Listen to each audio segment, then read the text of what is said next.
You know what, this guy, he's a Clemson fan, so he's just poking the bear. He just wants to throw that out there. I think everyone who's watching this knows the answer to this question. But number one, I would want us to have an opportunity to share the field. How about we handle our business and get on the football field with you all and see? Obviously, if you look at the two programs, we're on two different levels.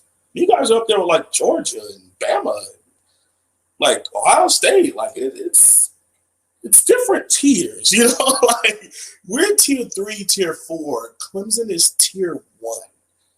Like the only other team that's better than them in the last decade is Alabama, a team they've also beaten twice in the Natty game. It's not really much of a conversation, you know, and that's not me having to kiss their behind. It's just truly understanding what I'm watching and appreciating the program that Coach Dabo Sweeney, Coach Venables, and Coach Elliott, the team that they have built up there in Clemson, South Carolina. We would love, like I spoke about last time when Georgia came up, Miami would love to have the stability, the money funding, the players that have walked through the halls at Georgia, Clemson, Bama. We haven't had those young men. So we got a lot of our own issues to fix. And over the next 5 to 10 years, I think we'll be doing that. And hopefully the mid-2020s and late 2020s, you'll be talking about the Canes being tier 2 to tier 1. But as of right now, we're a tier 3, tier 4 team, trying to get our own ish together to put out a great product on the field consistently at a high level. And you know the reason I asked that previous question the way I did, to whether your expectations were set solely on a record and saying, boom, 10-2 is the expectation, and I'm just throwing out that record, 10-2, 9-3 won't meet it, versus is there going to be a whole lot of other factors, is because when you do look at the Coastal Division and what it's been for all these years, we see teams that have gone 7-5, 8-4 consistently win that division, and you may be able to muddle through that. And let's say you go 8-4 and you lose 2 or 3 games that you shouldn't lose, that you're not real happy about, but the rest of the division's kind of, let's say North Carolina doesn't come through like many people think they will, and so you limp into that ACC championship game at 8-4 and get curb stomped, and you're 8-5. You did win the Coastal, but it could have been a situation where on the flip side, let's say North Carolina just shoots up and they really become a really legit top 10 team this year. You guys play them really well. It's a great game. You lose the Coastal. They go 11-1. Let's say you go 10-2, that being a more satisfying season in some ways than actually winning the Coastal when everybody's just kind of like they've been. Which is why I always, because record could say one thing. I mean, as much as I love the 2017 team, I came on here and told you, in my opinion, either the 2014 or the 2013 team was better. And the 2014 team went 6-6, but they had 8 NFL draft picks on that 2014 team. 8. Okay. Denzel Perryman, 50th overall.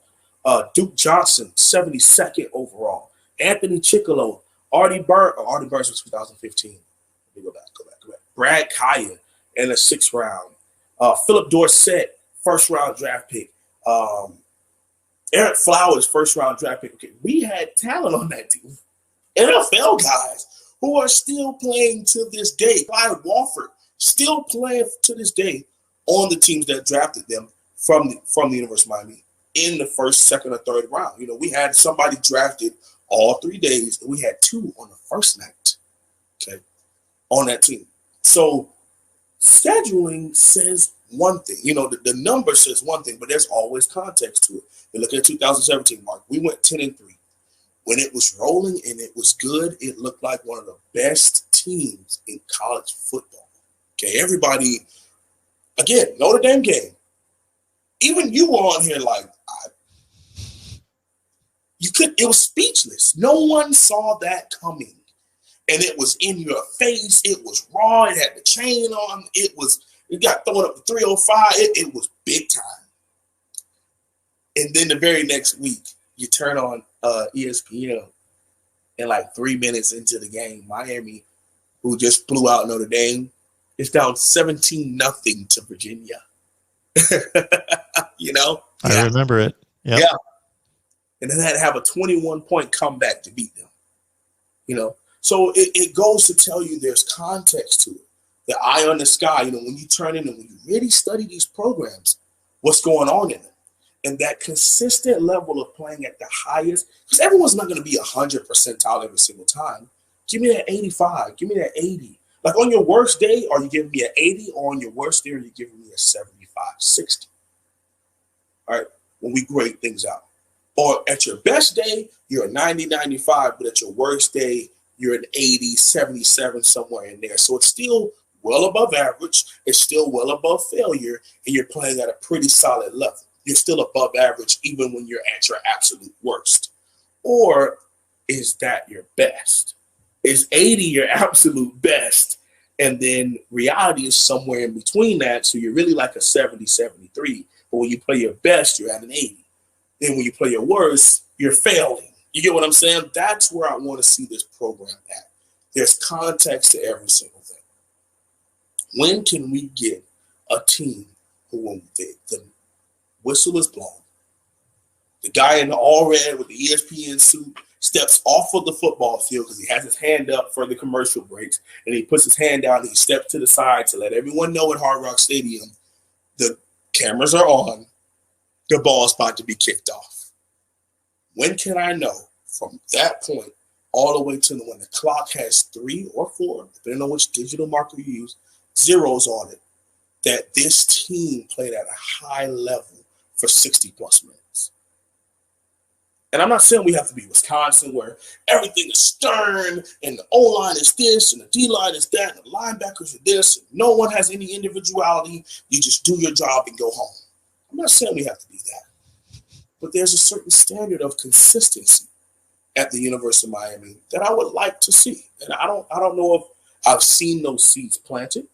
I don't know yet. But I have to be able to know for a fact when I turn on the Miami Hurricanes game, there's going to be a couple things that I see. A team that's playing hard, a team that knows what they're supposed to be doing. Not only know your game plan, but know the other team's game plan. Okay? Coaches on the sideline who are supposed to be here, who are qualified to be here, and young men on our football field who are supposed to be here and who are really qualified to be Miami Hurricanes. Right? Some of the things I want to see. Speed is on there too. I want to see a faster team.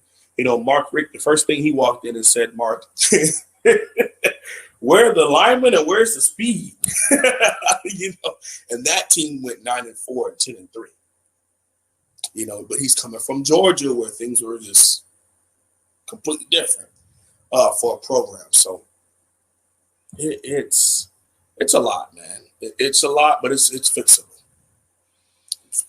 Miami Flow. Appreciate it, man. Always appreciate it. Let's go. Maybe I added an extra O there. I don't know. Love the show. Go Canes.